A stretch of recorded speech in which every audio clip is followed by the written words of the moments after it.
नमस्कार। आज हम एक ऐसी कहानी में गोता लगाने वाले हैं जो प्यार, वक्त और दूसरे मौकों के बारे में है। यकीन मानिए, ये एक ऐसी कहानी है जो सुनने के बाद भी आपके दिलो दिमाग में बसी रह जाएगी। और हमारी कहानी ना ठीक इसी खूबसूरत ख्याल से शुरू होती है। तो चलिए देखते हैं कि ये बात संदीप और राधा की जिंदगी में कैसे सच साबित होती है। देखिए, हर बड़ी लव स्टोरी की एक शुरुआत होती है ना? हमारी कहानी भी दो लोगों से शुरू होती है, संदीप और राधा, जिनकी दुनिया ना एक बहुत ही अनएक्सपेक्टेड तरीके से टकराने वाली थी। तो एक तरफ था संदीप, एक सीधा साधा लड़का, लेकिन दिल का बहुत गहरा, अक्सर ना अपनी फीलिंग्स को जाहिर नहीं कर पाता था। और दूसरी तरफ थी राधा, जिसकी शांत आंखों में एक अलग ही सुकून था। मतलब दोनों एक दूसरे से बिल्कुल अलग थे, पर शायद यही वो बात थी जो उन्हें एक दूसरे की तरफ खींच रही थी।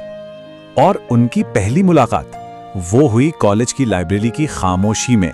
संदीप ने जैसे ही उसे देखा, पहली बार उसे एहसास हुआ कि अरे, दिल इतनी तेजी से भी धड़क सकता है।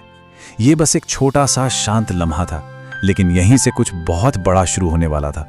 और बस उस एक मुलाकात के बाद एक खूबसूरत सा रिश्ता पनपने लगा। चलिए देखते हैं कि कैसे उनकी दोस्ती धीरे धीरे प्यार में बदल गई। सब कुछ शुरू हुआ छोटी छोटी बातों से, फिर वो बातें हंसी मजाक में बदली। उन्हें ना एक दूसरे के साथ एक ऐसा कंफर्ट मिलने लगा जो कहीं और नहीं था। और पता है, उन्हें खुद भी एहसास नहीं हुआ कि कब उनकी दोस्ती प्यार की दहलीज पर आ खड़ी हुई। उनके रिश्ते की बुनियाद एक बहुत ही सिंपल सी सच्चाई पर थी। राधा को बारिश पसंद थी और संदीप को राधा। बस उनका प्यार भी ना बारिश की बूंदों जितना ही नेचुरल और खूबसूरत था। तो अब कहानी एक ऐसे मोड़ पर आती है जहां जो जज्बात अब तक दिल में दबे थे वो आखिरकार जुबान पर आ ही गए, और वो भी एक बारिश भरी दोपहर में। एक दिन की बात है, जोरदार बारिश हो रही थी। दोनों एक छतरी के नीचे साथ खड़े थे, पर फिर भी भीग रहे थे। माहौल ऐसा था कि मानो आसमान भी उस पल की अहमियत को समझ रहा हो। राधा ने संदीप की खामोशी को तोड़ा और धीरे से पूछा, तुम इतने चुप क्यों रहते हो संदीप?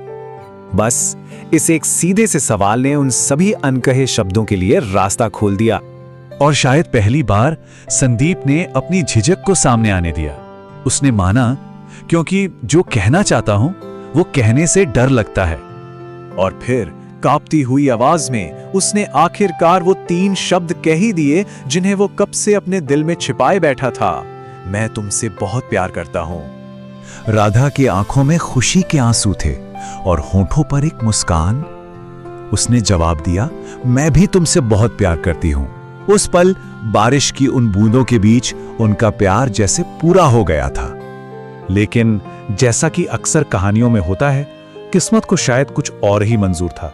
उनकी ये खुशी ज्यादा दिन टिक नहीं पाई, क्योंकि उनके रास्ते में एक बहुत बड़ी मुश्किल आने वाली थी। बस कुछ ही महीनों बाद राधा के घर वालों ने उसकी मर्जी के खिलाफ उसकी शादी कहीं और तय कर दी। हालात ऐसे बने कि वो कुछ कर ही नहीं सकते थे। उन्हें अलग होना पड़ा। अपनी आखिरी मुलाकात में टूटे दिल के साथ भी राधा ने उम्मीद का दामन नहीं छोड़ा। उसने कहा, अगर किस्मत ने साथ दिया तो हम फिर मिलेंगे। और संदीप का जवाब वो शब्द थे जो आने वाले कई सालों तक उसका सहारा बने। उसने कहा, प्यार अधूरा हो सकता है लेकिन खत्म नहीं। और फिर साल बीतते चले गए। संदीप ने अपने इस अधूरे प्यार के दर्द को अपनी ताकत बनाया। वो एक कामयाब यूट्यूबर बना, स्टार संदीप राजा। वो प्यार और जिंदगी की कहानियां सुनाता था। शायद ये अपनी ही कहानी को दुनिया के साथ बांटने का उसका एक तरीका था। तो अब आते हैं कहानी के आखिरी हिस्से पर। सालों की खामोशी के बाद एक अनएक्सपेक्टेड मैसेज आता है जो सब कुछ बदल देता है। एक दिन उसे एक मैसेज मिला, सिर्फ चंद शब्द, लेकिन ये शब्द जैसे गुजरे हुए वक्त को चीरते हुए आए थे। क्या तुम्हें बारिश अभी भी पसंद है? हाँ, क्योंकि उसमें तुम्हारी यादें भीगती हैं। और इन शब्दों के साथ वक्त जैसे थम सा गया। वो दोनों एक बार फिर मन ही मन उसी बारिश के दिन उसी छतरी के नीचे पहुंच गए। और यहीं पर यह कहानी एक सवाल के साथ खत्म होती है, एक फुल स्टॉप के साथ नहीं। क्या कुछ कहानियां सच में कभी खत्म होती हैं, या फिर वो बस एक नए मोड़ पर दोबारा शुरू होने का इंतजार करती हैं?